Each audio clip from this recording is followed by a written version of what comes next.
Okay, mga kaigalan to tagay pagtagad sa gamay lang gud names ato lang hisgutan tong sa naunsa man ning Philippine National Anthem nga ila man giusab-usab names.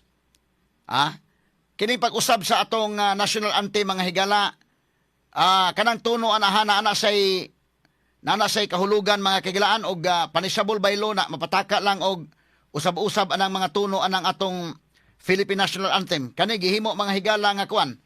Gihimo mga kaigsunan nga ang beat niya ba? Wala remix niya mga sukid di paminaw. Sus ka. Kini ko ani og asa kani dapita kisay nagpost ani, kisay naghimo ani.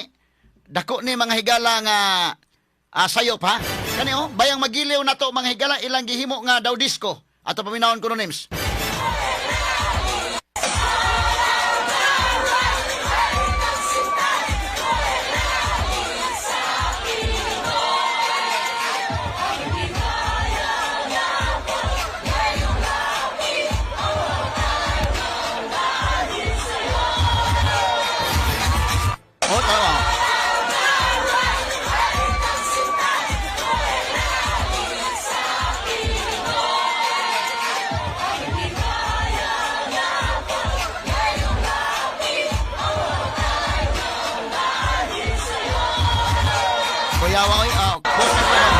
Posa dong ha, kaya itong explain. Kini mga batan-o ni, nga nag-disco ni mga kagalaan, ang video nagpakita sa nagkadaiyang mga batan-o, nag-perform sa party style nga remix sa National Anthem. Kuyaw ni may galak ilang ibudot sa National Anthem na to. Ato lang ni agi katawa pero dili ni pwede, kay dunay balaod ani mahigala nining atong National Anthem. In fact, kung hinumdum mga kagalaan, panahon ni Manny Pacquiao, nga nagsige pa nagboxing dito sa Las Vegas, daghan ang gipakanta ning National Anthem nga kato mga sulo-sulo kaniadto day ba? Sila si Karel, sila si kinini ang Martin, Martin Rivera ba ni day?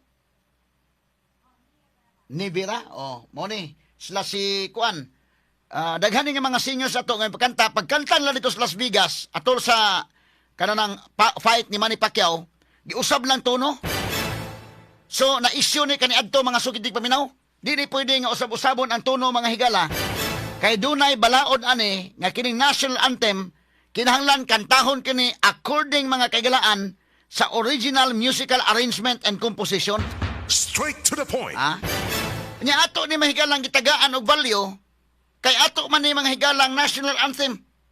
Dako ni mga higala nga butang nato nga mga Pilipino dili ni angay nga bugal-bugalan oy. So karon kini nga tong Lupang Hinirang nga gi-compose mahigala ni Julian Felipe 1898 pa ni. Panahon pa ni mahigala ni Emilio Aguinaldo. Ang unang presidente sa Pilipinas ba kay ato ning gi-carry kining maong gitagik mahigala nga naa diha sa National Anthem ug inguman ang iyang tuno hangtod karon. Pero unsa man ning kalakiha nga ila man Sige, names. Balik, names.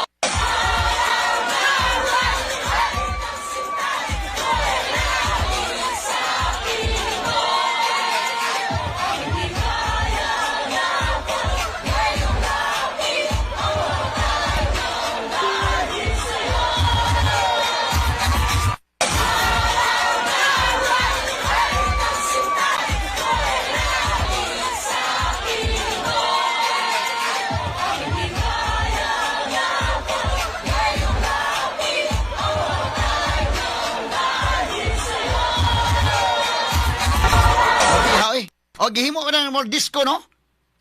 Gihimong disco. Delikado na gihimo na po nag-budots nga kuan version. Kailan na mabadlong ni siya, oy. Di pwede kuan lang. Tanawon ni kung asa dapit na nag-upload ani o asa dapit na gi-perform.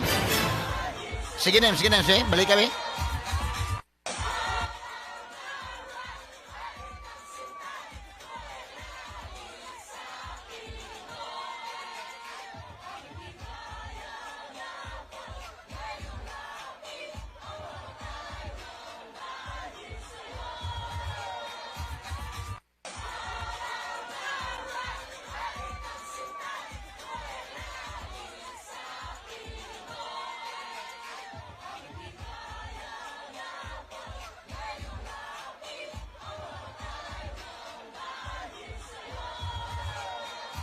Okay, gamay lang ha, gamay lang names.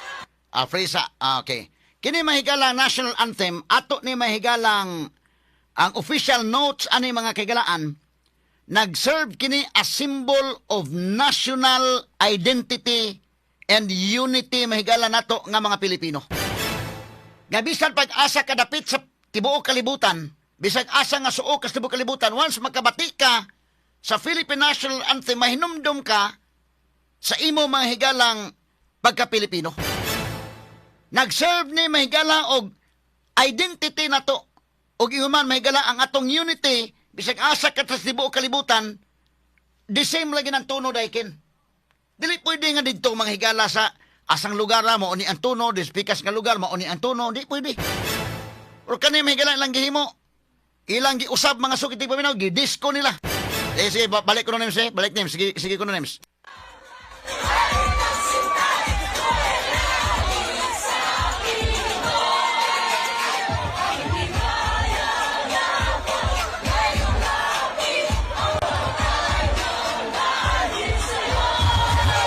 Okay. Sige, names. So, atong gikol ang atensyon sa ato mahigalang kapulisan labot ani. I-check ko nun ninyo asa dapitan ni nahitabo. Kisay nag-upload ani, kisay nag-himo aning maong arrangement. Gidili ni sa mga sukitig paminaw. I hope nga makuha ni kalisod kayo og iyahay na lang taghimo mahigalag tuno ani. Gihimuan man disco dito. Maghimo na sila budot sila na nadaot na tani kalakiha por bida.